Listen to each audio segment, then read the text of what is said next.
Miguel acordou sobressaltado com o som de portas batendo e vozes alteradas e quando pela casa antiga em Alfama, Lisboa.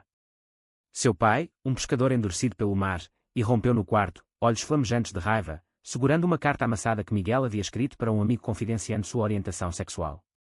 Você é uma vergonha para esta família, gritou o homem, arrastando Miguel pela gola da camisa e o jogando para fora da porta da frente, onde a chuva fria de outono o encharcou instantaneamente, deixando-o sem teto aos 18 anos. A família, conservadora e enraizada nas tradições católicas portuguesas, não hesitou em apagar sua existência. Sua mãe chorou em silêncio, mas não interveio, e seu irmão mais velho, João, observou da janela com um misto de pena e alívio, sabendo que agora o quarto de Miguel seria seu. Miguel vagou pelas ruas estreitas de Lisboa naquela noite, o peso da rejeição esmagando seu peito como as ondas do Tejo contra as docas. Ele havia escondido sua identidade por anos, temendo exatamente isso, mas uma carta imprudente o expusera, transformando amor em exílio. Nos dias seguintes, Miguel encontrou refúgio em um abrigo para jovens em risco, gerenciado por uma ONG em Bairro Alto. Lá, ele conheceu outros como ele, histórias de rejeição que ecoavam a sua, mas nada aliviava a dor aguda da traição familiar. Ele trabalhava em cafés durante o dia, servindo turistas com um sorriso forçado, enquanto à noite estudava em bibliotecas públicas, determinado a não se render. A pressão social em Portugal, apesar das leis progressistas sobre direitos LGBT, ainda pesava em comunidades tradicionais como a sua, onde ser gay era visto como uma afronta à moralidade. Miguel questionava-se incessantemente, porque sua sexualidade definia seu valor. Porque o amor que sentia por homens o tornava indigno. João, por outro lado, assumiu o quarto de Miguel sem remorso aparente. Aos 21 anos, ele era o filho perfeito, heterossexual, ambicioso, trabalhando na empresa de construção do pai. Mas internamente, João lutava com inveja e culpa. Ele sempre admirara a inteligência de Miguel, sua sensibilidade, traços que ele mesmo suprimia para se encaixar no molde masculino esperado. Ocupar o quarto era uma vitória prática, mas cada noite ali o lembrava da ausência do irmão.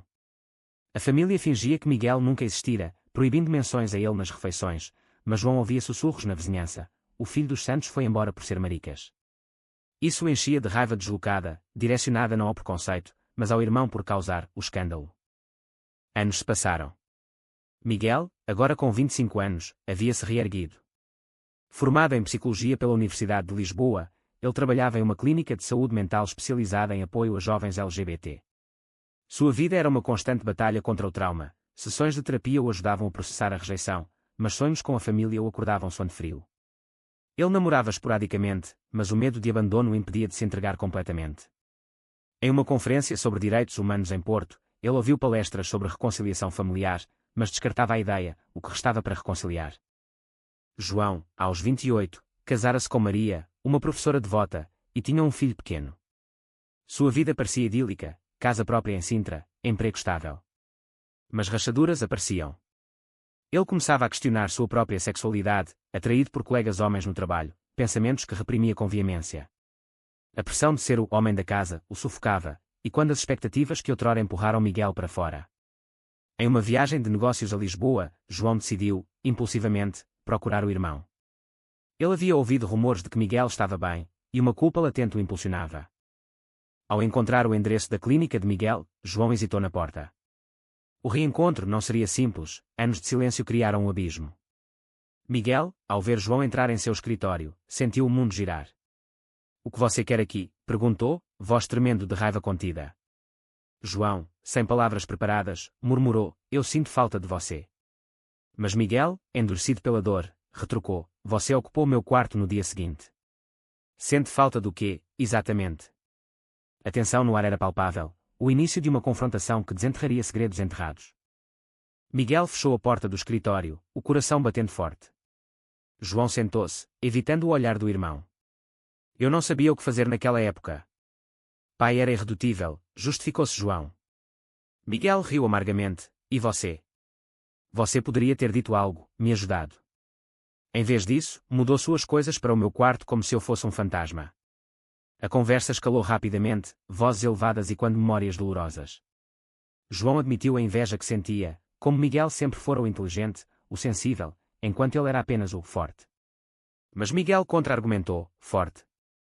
Você se escondeu atrás do silêncio enquanto eu enfrentava o mundo sozinho." A discussão revelou camadas de ressentimento. João confessou que o casamento com Maria era uma fachada, que ele lutava com atrasos por homens, mas o medo de perder tudo, família, filho, reputação, o paralisava. Miguel, surpreso, viu um espelho de si mesmo anos atrás. Você acha que eu não sei o que é isso?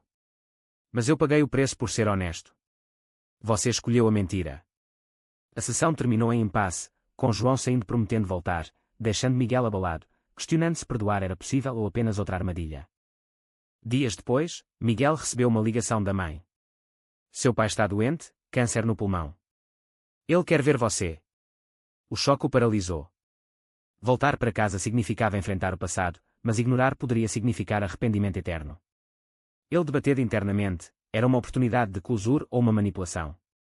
A sociedade portuguesa, com sua mistura de progresso e tradição, o pressionava, amigos o aconselhavam a ir, mas o trauma gritava para ficar longe. Miguel decidiu ir, mas com condições, honestidade total. Ao chegar na casa em Alfama, o ar cheirava a memórias. O pai, fraco na cama, olhou para ele com olhos arrependidos. Eu errei, filho. O mundo mudou, eu não. Mas Miguel, contendo lágrimas, perguntou, mudou para você agora que está morrendo. A mãe interveio, pedindo paz, mas João, presente, defendeu Miguel. Pai, você o expulsou. Admita o dano. Pela primeira vez, João confrontou o pai, revelando sua própria luta interna. A família se desfez em confissões, mas a dor não evaporou, era o começo de uma cura tortuosa. Miguel passou a noite no antigo quarto, agora de João, sentindo o peso das paredes. Conversas noturnas com o irmão revelaram traições passadas. João havia destruído cartas que Miguel enviara anos atrás, temendo que reabrisse feridas. Eu pensei que era melhor assim, disse João. Miguel, furioso, acusou, você decidiu por mim, como sempre. Mas em meio à raiva, uma conexão renasceu, forjada no fogo compartilhado da identidade reprimida. João admitiu estar considerando divórcio, explorando sua bissexualidade. Miguel, cauteloso, ofereceu apoio, mas alertou, o preço é alto. Você está pronto. A doença do pai acelerou as mudanças na família Santos. Miguel visitava regularmente, dividindo tempo entre a clínica e a casa em Alfama. Cada encontro era uma mina terrestre emocional. O pai alternava entre remorso e recaídas em preconceitos antigos, murmurando sobre pecados, enquanto aceitava a presença do filho.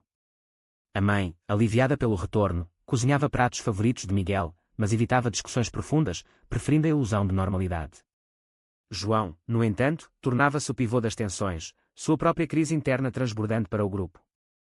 Em uma tarde chuvosa, João confidenciou a Miguel sobre um affaire secreto com um colega de trabalho, um homem chamado Pedro. É como se eu finalmente respirasse, mas Maria suspeita. O que faço? Miguel, recordando sua própria solidão pós-expulsão, aconselhou honestidade, mas advertiu sobre as consequências, perda de custódia do filho, ostracismo social. Você quer ser livre ou seguro? Não dá para ter os dois. João, atormentado, escolheu confrontar Maria, resultando em uma separação amarga. Ela, devota católica, via a revelação como traição dupla, infidelidade e desvio. O divórcio foi rápido, mas custoso. João perdeu a casa em Sintra, mudando-se para um apartamento modesto em Lisboa. A sociedade portuguesa, apesar de leis como o casamento gay desde 2010, ainda carregava estigmas em círculos conservadores. João enfrentou olhares julgadores no trabalho, rumores que ameaçavam sua promoção. Ele procurava Miguel para apoio, e os irmãos, outrora distantes, formavam uma aliança improvável. Mas isso gerava novos conflitos. Miguel sentia ressentimento por João ter tido anos de normalidade, enquanto ele lutava sozinho. Você pulou no trem agora que é mais seguro. Eu pavimentei a estrada com meu sangue. João retrucava, eu reprimi tudo por medo. Você pelo menos viveu autenticamente. As discussões eram intensas, revelando Mauta Nocé, era certo João sacrificar sua família por autodescoberta. O pai piorava, e em uma visita hospitalar, ele pediu perdão formal a Miguel. Eu te expulsei por ignorância. Veja seu irmão agora, o mesmo caminho. Talvez eu tenha criado monstros. As palavras feriram ambos os filhos. Miguel, furioso, defendeu, não somos monstros, pai. Somos humanos. João, ao lado, chorou pela primeira vez, admitindo que sua repressão veio das expectativas paternas. O momento foi um turning point, mas o pai faleceu dias depois, deixando um testamento que dividia bens igualmente, um gesto de reparação póstuma. A herança, porém, inflamou disputas. A mãe queria priorizar João por ter neto, mas Miguel insistia em igualdade, destacando anos de exclusão. João, agora solteiro e explorando a cena LGBT em Bairro Alto, encontrou Pedro novamente, iniciando um relacionamento. Mas a culpa o consumia. Seu filho, de 5 anos, perguntava pelo pai ausente, e Maria usava a orientação de João contra ele na corte. Miguel, como psicólogo, ajudava João a navegar o luto e a culpa, mas internamente lutava com a inveja. João tinha um filho, algo que Miguel desejava, mas temia nunca ter devido a barreiras sociais para casais gays. Em uma sessão informal, Miguel confessou: "Eu reconstruí minha vida, mas você ainda tem raízes. Eu sou o forasteiro eterno." A tensão culminou em uma festa familiar para o enterro do pai. Vizinhos sussurravam sobre os irmãos desviados, ampliando o isolamento. João, defendendo Miguel, confrontou um tio conservador: "O amor não é pecado. O ódio é." A briga resultou em ruptura familiar, com a mãe dividida, escolhendo ficar com os filhos apesar da dor. Miguel, vendo o custo, questionou sua decisão de voltar. Valia a pena a reconciliação se destruía mais laços. Mas em meio ao caos, ele e João fortaleceram seu vínculo, compartilhando histórias de juventude reprimida. Miguel começou a namorar serial um colega da clínica, um homem chamado Tiago, de 30 anos, que entendia suas cicatrizes. Tiago encorajava Miguel a perdoar, mas Miguel hesitava: "Perdão não apaga o dano." João, paralelamente, perdia a custódia parcial, pagando o preço de sua autenticidade. Ele visitava o filho aos fins de semana, mas as interações eram tensas, com Maria envenenando a criança contra ele. "Papai é diferente agora", ela dizia. João, devastado, considerava voltar atrás, mas Miguel o impedia: "Você pagaria com sua alma." A narrativa se entrelaçava com reflexões sociais. Em Portugal, onde o orgulho é celebrado em Lisboa, mas vilarejos rurais ainda rejeitam, os irmãos representavam a luta geracional. Miguel publicava artigos anónimos sobre reconciliação familiar, inspirado em sua jornada, mas omitia detalhes para proteger João. Uma noite, após uma discussão acalorada, João revelou uma traição profunda. Anos atrás, ele havia incentivado o pai a expulsar Miguel, temendo que a influência afetasse sua própria imagem. "Eu era covarde", admitiu. Miguel, traído novamente, saiu furioso, questionando se o sangue valia a lealdade. Dias de silêncio seguiram. Miguel mergulhava no trabalho, atendendo jovens como ele outrora, canalizando dor em empatia. João, sozinho, enfrentava depressão, considerando terapia. A mãe mediava, implorando reconciliação: "Vocês são tudo que resta." Finalmente, Miguel cedeu, marcando um encontro em um café à beira do Tejo. Lá, eles dissecaram o passado. João explicou seu medo internalizado, Miguel compartilhou sua resiliência forjada na adversidade. "Você me deve anos de vida", disse Miguel, mas acrescentou: "Mas talvez eu te deva a chance de ser melhor." O perdão era tênue, mas presente. Com o tempo, os irmãos colaboraram em um projeto, um grupo de apoio para famílias lidando com revelações LGBT. João, usando sua experiência, falava sobre o custo da repressão, Miguel, sobre a força da autenticidade. Mas desafios persistiam. Pedro terminou com João, citando bagagem excessiva, deixando-o vulnerável. Miguel, com Tiago, planejava a adoção, mas burocracia e preconceito atrasavam. A sociedade os testava, forçando escolhas, priorizar amor ou conformidade. O grupo de apoio crescia, atraindo famílias de todo Portugal. Miguel e João facilitavam sessões em um centro comunitário em Lisboa, onde pais compartilhavam medos e filhos, histórias de rejeição. Uma mãe, similar à deles, confessou: "Eu expulsei meu filho. Agora ele não atende minhas chamadas." João, e quando sua culpa, aconselhava: "O tempo cura, mas ações falam mais alto." Miguel observava, notando como João se transformava, de repressor a defensor. Mas internamente, Miguel lutava com desconfiança residual. A revelação de João sobre incentivar a expulsão ainda doía. Em uma sessão particularmente intensa, um jovem de 19 anos, similar a Miguel jovem, contou sua história de suicídio tentado após rejeição familiar. Isso abalou João, que saiu chorando, confrontando seu papel no passado de Miguel. Mais tarde, ele confrontou Miguel: "Eu fui parte do problema. Como você me perdoa?" Miguel, honesto, respondeu: "Eu não perdoo completamente. Mas escolho seguir em frente." A conversa marcou um avanço, mas destacou o custo emocional. Miguel sacrificava a paz interna pela unidade familiar. A mãe, agora viúva, juntava-se ocasionalmente, aprendendo a aceitar. Ela organizava jantares, tentando reconstruir laços, mas tensões surgiam quando tocava em netos. "João, você poderia ter ficado com Maria." João, firme, retrucava: "Eu estaria vivendo uma mentira." Miguel apoiava, mas via o tolo do conflito na mãe adoecida. A sociedade ampliava isso. Notícias sobre ataques homofóbicos em Faro lembravam que progresso não era universal. Miguel recebia ameaças anônimas por seu ativismo, forçando-o a questionar o risco. Tiago, parceiro de Miguel, tornava-se âncora. Eles moravam juntos em um apartamento encheado, onde discussões noturnas ajudavam Miguel a processar. Você está salvando vidas, incluindo a do seu irmão, dizia Tiago. Mas quando João começou a namorar um novo homem, um ativista chamado Rui, inveja surgiu em Miguel. João parecia pular etapas que ele havia sofrido sozinho. Em uma briga, Miguel acusou: você colhe os frutos da minha luta. João, defensivo, rebateu: eu paguei com meu casamento e filho. A ruptura temporária os forçou a refletir sobre egoísmo versus empatia. A custódia de João piorava. Maria, amargurada, usava evidências de estilo de vida instável para limitar visitas. João, desesperado, considerava litígio, mas o custo financeiro o esmagava. Miguel ofereceu ajuda financeira da herança, mas com condições. Prove que mudou. João aceitou, frequentando terapia, confrontando a homofobia internalizada. O processo revelou camadas. João admitia ter projetado ódio em Miguel para negar seus desejos. Eu te invejava por ser corajoso. Miguel, tocado, viu paralelos em pacientes, reconhecendo que trauma compartilhado podia unir. Um evento pivotal ocorreu em uma manifestação do orgulho em Lisboa. Miguel e Tiago marchavam, quando João juntou-se com Rui, carregando uma placa: Famílias pela Igualdade. A mãe assistia da calçada, um gesto tímido de apoio. Mas contra-manifestantes vaiaram, jogando insultos. João, protetor, defendeu Miguel de um agressor verbal, resultando em confronto físico. A polícia interveio, e João saiu machucado, mas fortalecido. Pela primeira vez, lutei pelo que acredito, disse ele. Miguel, grato, viu o irmão sob nova luz, não mais o traidor, mas o aliado. Porém, danos colaterais surgiram. O incidente ganhou mídia, expondo a família.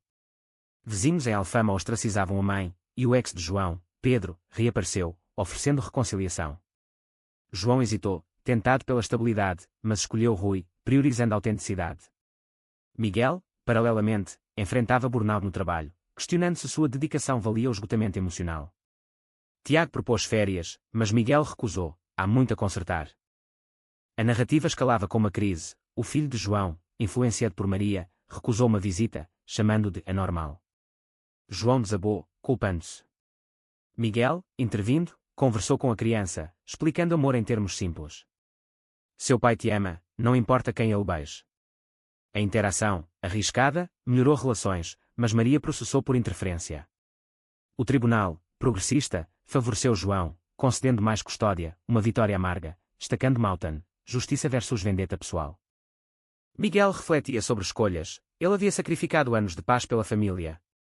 João, ganhando custódia, pagava com isolamento social. A mãe, aceitando gradualmente, organizava encontros com o neto e Tiago, simbolizando mudança. Mas sombras persistiam. Miguel sonhava com expulsão, acordando ansioso. Em terapia conjunta, irmãos dissecavam danos, reconhecendo que reconciliação exigia contínuo esforço. O clímax se aproximava com uma oferta. Uma ONG internacional convidava Miguel para liderar um programa em Berlim. A oportunidade prometia crescimento, mas significava deixar Portugal, e João. Vá, você merece, disse João, mas com tristeza. Miguel debatia: ficar por lealdade ou partir por autocuidado. A decisão testava laços, forçando confronto com dependência emocional. Miguel aceitou a oferta para Berlim, mas adiou a partida para resolver pendências. A notícia abalou João, que via nisso abandono: você me deixa quando finalmente nos encontramos. Miguel retrucou: eu construí isso sozinho. Você não pode me prender. A discussão revelou codependência. João dependia de Miguel para navegação emocional, enquanto Miguel usava o irmão para validar sua resiliência. A mãe, mediando, implorou unidade: não percam um ao outro novamente. Preparativos para a mudança intensificaram tensões. Tiago, animado com Berlim, planejava a vida lá, mas Miguel hesitava, temendo repetir o exílio. Em uma visita ao túmulo do pai, ele confidenciou: você me quebrou, mas me fortaleceu. João, juntando-se, compartilhou: ele nos moldou em sobreviventes. O momento de vulnerabilidade fortaleceu laços, mas João revelava uma nova traição. Ele havia contatado Maria secretamente, pedindo paz pela criança, omitindo de Miguel. Eu queria proteger você da bagunça. Miguel, furioso, viu padrões antigos: você ainda decide por mim. A briga escalou, com João defendendo: era pelo bem maior. Miguel, sentindo-se manipulado, cancelou planos conjuntos. Mas o filho de João interveio inocentemente em um jantar: tio Miguel, não vá embora. A criança, agora entendendo melhor, simbolizava esperança. Isso abrandou Miguel, levando a reconciliação. Nós precisamos de limites, não segredos. João concordou, prometendo transparência. Paralelamente, Rui propôs morar junto a João, mas dúvidas surgiam. João questionava se estava pronto, e quando medos passados. Ele consultava Miguel, que aconselhava: não repita meus erros, abraça o risco. João aceitou, mudando-se com Rui para um apartamento em Belém, marcando independência. Mas desafios sociais persistiam. No trabalho, João enfrentava discriminação, considerando demissão. Vale a pena? Perguntava. Miguel, de longe, respondia: autenticidade sempre vale. A partida de Miguel aproximava-se. Uma festa de despedida em Alfama reuniu família e amigos, misturando alegria e melancolia. A mãe, chorosa, deu um colar antigo, para lembrar de casa. João, emotivo, presenteou um diário: escreva sua nova história. Mas durante a festa, um primo distante confrontou: vocês envergonham a família. João, protetor, expulsou, solidificando seu papel como aliado. Miguel, grato, viu evolução, de ocupante de quarto a defensor. Em Berlim, Miguel adaptava-se rapidamente, trabalhando em uma clínica multicultural. Tiago e ele exploravam a cidade, construindo uma vida livre de fantasmas portugueses. Mas chamadas com João revelavam saudades, a mãe sente sua falta. Miguel visitava ocasionalmente, mantendo laços. Uma crise surgiu quando a mãe adoeceu, forçando retorno. João, cuidando dela, confessava sobrecarga: eu não sou forte como você. Miguel, ajudando, via o custo da ausência: talvez eu devesse ficar. O dilema moral intensificava: sacrificar carreira por família. Tiago alertava: não perca você mesmo novamente. João, sentindo culpa, encorajava: vá, eu cuido daqui. Mas a doença da mãe, um derrame leve, forçava escolhas. Miguel ficou temporariamente, facilitando o grupo de apoio com João. Durante isso, Rui terminou com João, citando instabilidade: você ainda está consertando o passado. João, devastado, questionava tudo: meu coming out destruiu tudo. Miguel consolava: não, salvou você. Reconstrução seguia. João reconquistava custódia plena após Maria se mudar, priorizando o filho. Ele começava terapia intensiva, confrontando traumas. Miguel, de volta a Berlim, publicava um livro sobre reconciliação familiar, inspirado na jornada deles, omitindo nomes para privacidade. O livro ganhava atenção, convidando debates sobre ética: era certo expor feridas para ajudar outros. Uma visita de João a Berlim selava a evolução. Eles passeavam pelo Tiergarten, discutindo futuros. João revelava planos de ativismo full-time: você me inspirou. Miguel, orgulhoso, admitia: você me ensinou perdão. Mas sombras, João confessava uma recaída, considerando a heteronormatividade por estabilidade. Miguel, alarmado, confrontava: não traia você mesmo. João escolhia a autenticidade, reforçando laços. A narrativa aproximava-se do fim com reflexões: os irmãos pagaram alto, perda, dor, mas ganharam identidade. A sociedade portuguesa evoluía, mas devagar, destacando lutas contínuas. Miguel, em Berlim, ponderava retorno permanente, questionando raízes versus liberdade. De volta a Lisboa para o aniversário do sobrinho, Miguel via mudanças profundas. João, agora líder do grupo de apoio, irradiava confiança, namorando um professor estável. A mãe, recuperada, abraçava ambos os filhos abertamente, participando de eventos LGBT. O menino, crescendo sem preconceitos, chamava Tiago de tio com naturalidade. Mas a harmonia era frágil, rumores de um escândalo antigo ressurgiam, com um jornal local expondo a história da família. Irmãos gays desafiam tradições, lia a manchete. João, furioso, processava por invasão, mas o dano estava feito, clientes abandonavam seu novo negócio de consultoria. Miguel, ajudando, via nisso teste final: resistir ou recuar. Eles confrontavam o editor juntos, defendendo privacidade: nossa história é nossa, não sensacionalismo. O jornal retratava, mas o incidente destacava custo da visibilidade. João questionava: vale expor-nos? Miguel respondia: sim, para mudar mentes. A mãe, orgulhosa, apoiava: vocês são corajosos. Internamente, Miguel lutava com decisão: ficar em Berlim ou voltar. Tiago, compreensivo, sugeria: escolha o que te faz inteiro. Uma conversa noturna com João selava: fique lá, mas volte sempre. Somos família. Miguel escolhia híbrido, trabalhar remotamente, visitando mensalmente. Isso equilibrava, mas sacrificava proximidade diária. João enfrentava nova traição. Um amigo do grupo revelava segredos para ganho pessoal, causando deserções. Desiludido, João considerava abandonar ativismo. Miguel, intervindo via videochamada, motivava: traições vêm, mas o impacto permanece. João perseverava, reconstruindo o grupo maior. Seu relacionamento florescia, planejando casamento, um marco, convidando Miguel como padrinho. A cerimônia em Sintra era emotiva, família reunida, celebrando amor. Mas Maria aparecia, pedindo perdão: eu errei em julgar. João aceitava, por coparentalidade. Miguel via closure, mas ponderava custos acumulados, anos perdidos, corações partidos. Em discurso, ele estava, ao amor que sobrevive ao ódio. Vida prosseguia. Miguel adotava uma criança com Tiago em Berlim, navegando burocracia, inspirado pelo sobrinho. João, casado, equilibrava família e ativismo. A mãe, em paz, escrevia memórias. Mas reflexões persistiam, as escolhas foram certas. Miguel publicava sequência ao livro, gerando debates nacionais sobre reconciliação versus justiça. Em uma visita final, irmãos caminhavam por Alfama, revivendo memórias. João admitia: se eu não tivesse ocupado seu quarto, talvez nada mudasse. Miguel ria: talvez. Mas pagamos o preço.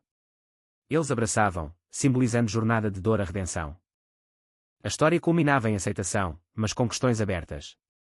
Os irmãos encontraram paz, mas a sociedade ainda lutava. No fim, uma pergunta pairava: foi certo perdoar traições familiares em nome da autenticidade, ou o preço pago foi alto demais para justificar?